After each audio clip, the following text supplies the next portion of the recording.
There is a word that echoes through all of Game of Thrones. Small, simple, but apocalyptic in its consequence.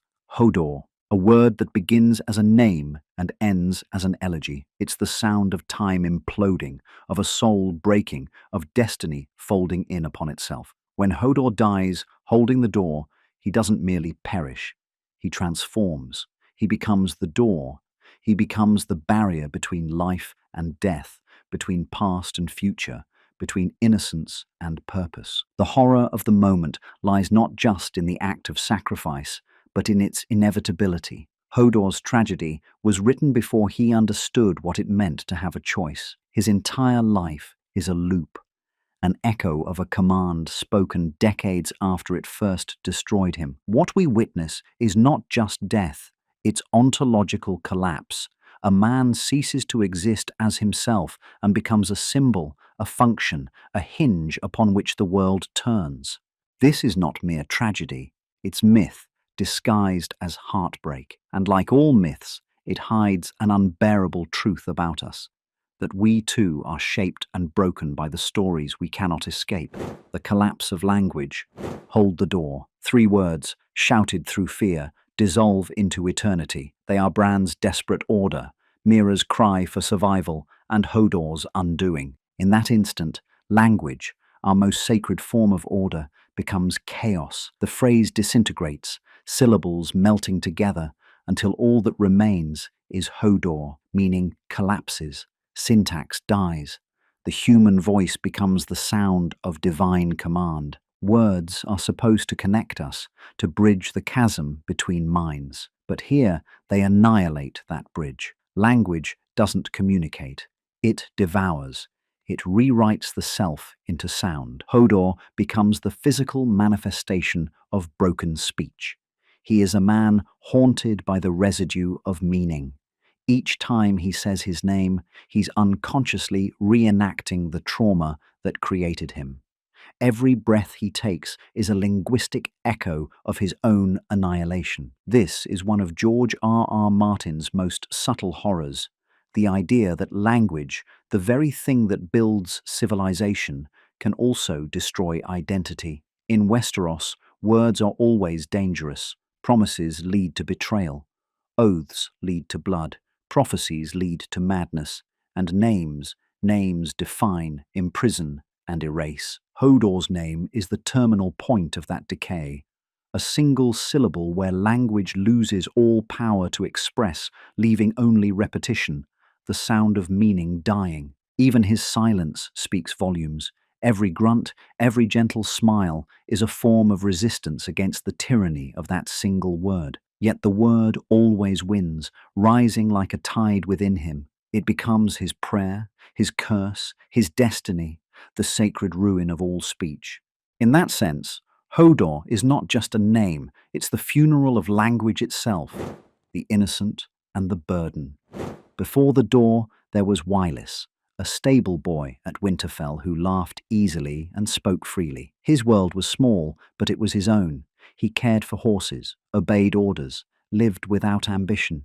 He was ordinary, and in the moral physics of a song of ice and fire, that is a dangerous thing to be. When Bran reaches backward through time, Wylis's life becomes a battleground for causality.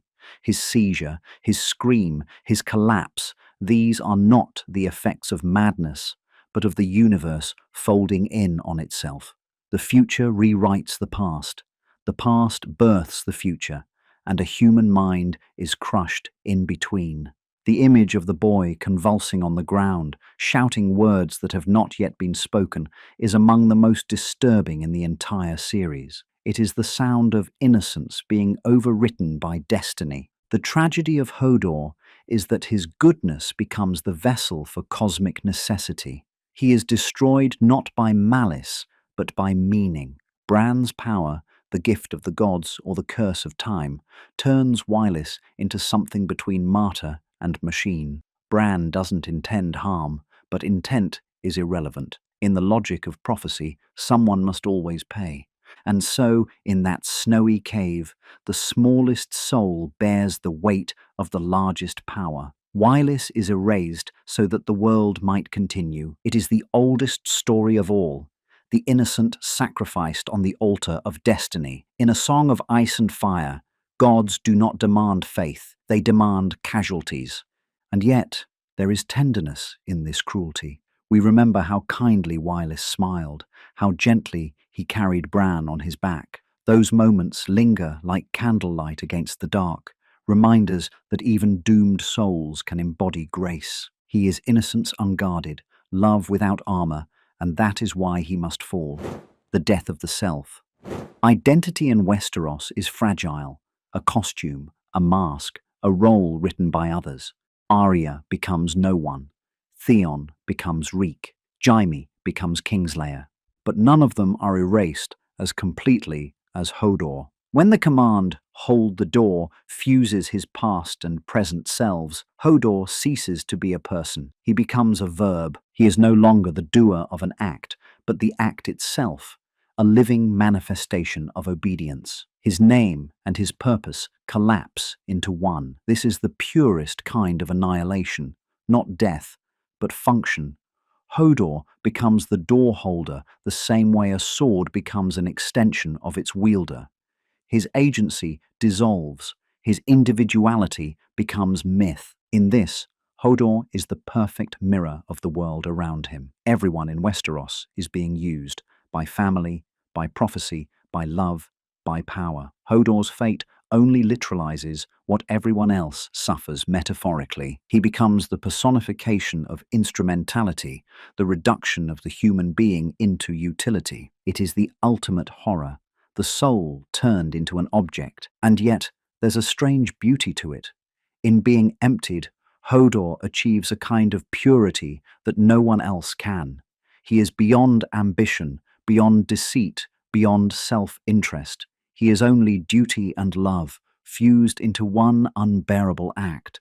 This is why his death feels sacred, because he is the one character in Game of Thrones who is wholly good, and in this world, goodness can only survive by dying. But imagine the quiet years between the breaking and the end, decades of silent servitude, of kindness without memory. Those years matter. They are the human interval between trauma and transcendence. They are proof that even a broken man can live gently inside his ruin. The door as symbol. The door is among humanity's oldest symbols. It represents passage, transformation, the liminal point between worlds, between inside and outside, life and death, ignorance and revelation. When Hodor holds it, the door becomes more than wood and hinges. It becomes the axis of existence. On one side, the realm of the living, fragile and fleeing.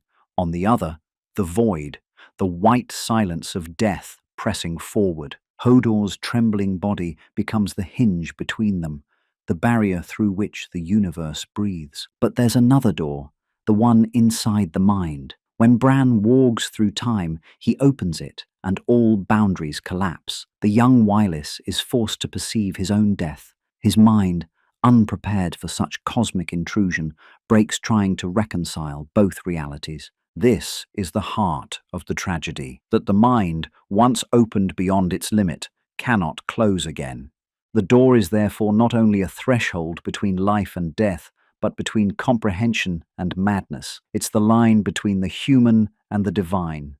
And when it breaks, both worlds bleed into each other. Hodor's body becomes the seal that holds this rupture together. He is both the bridge and the barrier, the passage and the wall.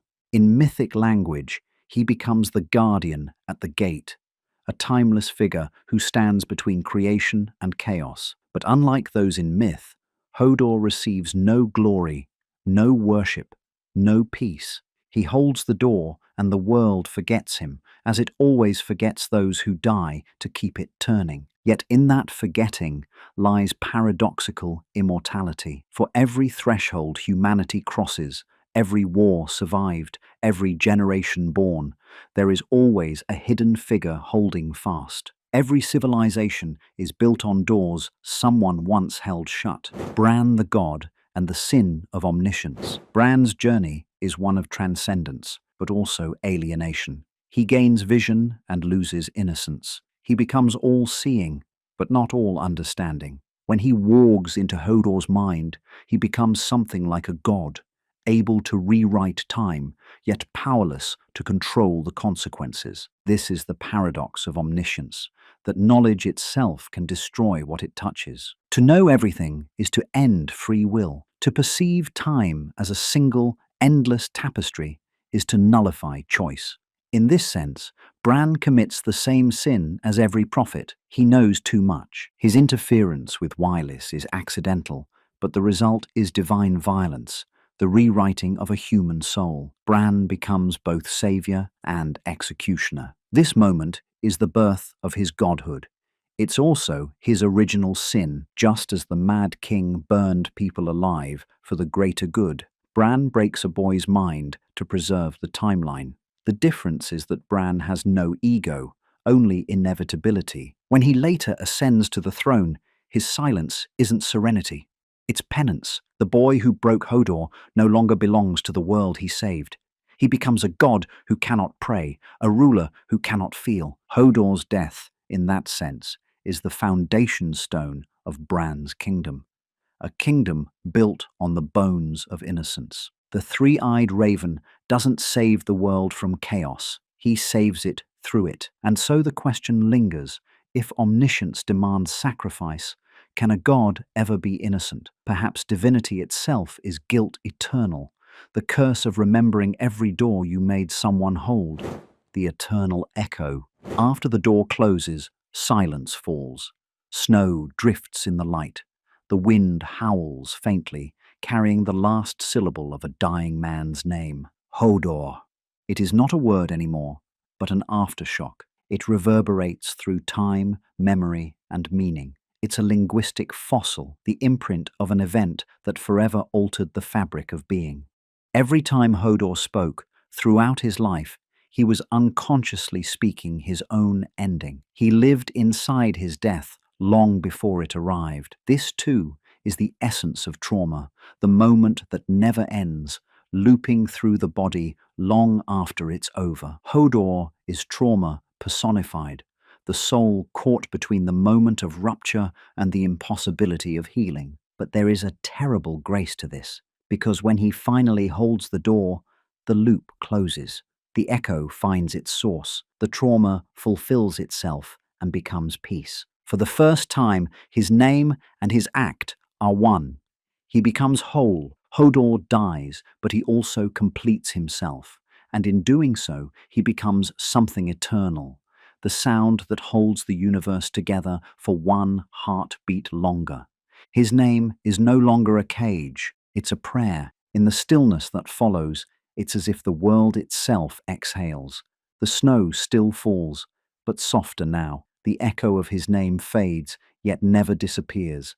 It lives in every act of protection, every kindness that costs too much. It is the echo that binds us all, the door that holds us all. The tragedy of Hodor is that it was never just his. It belongs to every innocent who has ever been crushed by the machinery of destiny, every soul turned into a means to someone else's end. But there's beauty in it too, because Hodor's death is not a statement of despair.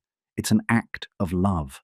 In his final moment, he doesn't hold the door out of duty. He holds it out of care, a pure, uncalculated instinct to protect. In a world where love so often becomes political, transactional, or poisoned by pride, Hodor's love is elemental. It asks for nothing.